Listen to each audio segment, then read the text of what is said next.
जसं आता आपल्याला विधानसभा आणि विधान परिषद आहे की नाही, की अगदी तशा प्रकारच्या किल्ल्याचं जे मंत्रिमंडळ असायचं किंवा किल्ल्याचं जे व्यवस्थापन शास्त्र असायचं ते इथून केलं जायचं. ह्या किल्ल्याचा जो मुख्य भाग म्हणतो त्याला हा बाले किल्ला म्हणतो आपण. काय म्हणतो?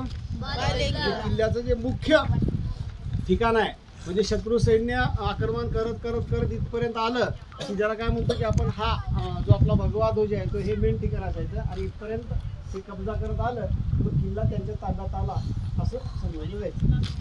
आणि आता आपण बघितलं किल्ल्याचे सगळे दरवाजे, किल्ल्याचे सगळे बुरुज, ते दरवाजे, बुरुज, देवड्या, द्वारपाल, त्यांच्या ठिकाणच्या जागा, हे सगळं किल्ल्यांचं संरक्षण शास्त्र आहे. हे सगळं किल्ल्यांचं संरक्षण करण्यासाठी निर्माण करण्यात आलेल्या त्या काळच्या यंत्रणा होत्या. आणि त्या काळच्या यंत्रणा आजही आपण कशा पद्धतीने चांगल्या भक्कम आणि चांगल्या सुस्थितीमध्ये आहेत हे आपल्याला पाहायला मिळतात. आता हे सदर जसा मगाशी प्रश्न विचारला की बाबा आता आपण किल्ल्यावर आल्यानंतर मग किल्ल्यावरचं सैन्य राहत कुठं होतं? किल्ल्यावर त्या सरदारांचे,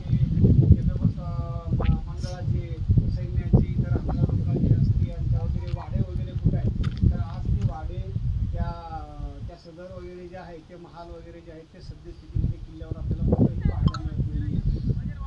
तर इसवी सनाच्या 9व्या शतकापासून आपल्याकडे इस्लामांची आक्रमणं चालू झाली आणि तेव्हापासून यांनी आणि ब्रिटिशांनी आपलं जे वैभव आहे ते वैभव नष्ट करण्याचा प्रयत्न केला आहे. पुन्हा तर हे फक्त चौथे पाहायला मिळतात, म्हणजे त्याचा पाय आणि त्याच्यावरचा भाग, म्हणजे याच्यावर त्या सगळ्या इमारती होत्या आणि याच्यावर लाकडी ज्याला माळवत म्हणतो की नाही आपण, तसं ते माळवत छत वगैरे तशा पद्धतीचं होतं.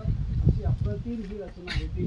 आज फक्त त्याचे अवशेष म्हणून 20-30% अवशेष आपल्याला ह्या अशा किल्ल्याच्या माध्यमातून पाहायला मिळतात.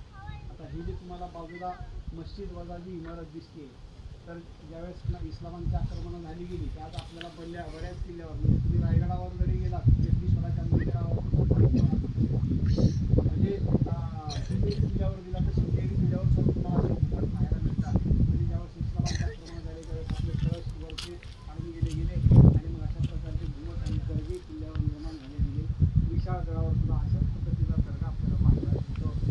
असो आज जे वैभव अशा पद्धतीने शिवरायांचं वैभव आहे, आपण ते पाहून धन्य झालं पाहिजे. आणि तो इतिहास जो आहे तो अशा पद्धतीने या माध्यमातून आपण जाणून घेतला पाहिजे. या आज आपण या बघतो या तोफा ज्या आहेत ह्या प्रत्येक रूपानं ठेवल्या गेलेल्या आहेत, बनवल्या गेलेल्या आहेत. परंतु त्यावेळेस त्याच्यापेक्षा मोठमोठ्या तोफा, या तोफांनी या किल्ल्याचं संरक्षण केलं आहे. या तोफांचे सुद्धा वेगवेगळे प्रकार आहेत. छोट्या मोठ्या खांद्यावर वाहण्याच्या तोफा, बैलांनी ओढण्याच्या तोफा, उंठाने ओढण्याच्या तोफा, अशा जेवढ्या मोठ्या तोफा. आणि ते आपण बघतोय त्या तोफेमध्ये दारू भरली जायची आणि ते वरील जो तोफ दिसतं ना ती वात पुढे काढली जायची आणि ती वात पेटवली जायची आणि मग त्यानंतर तो गोळा मोडला जायचा.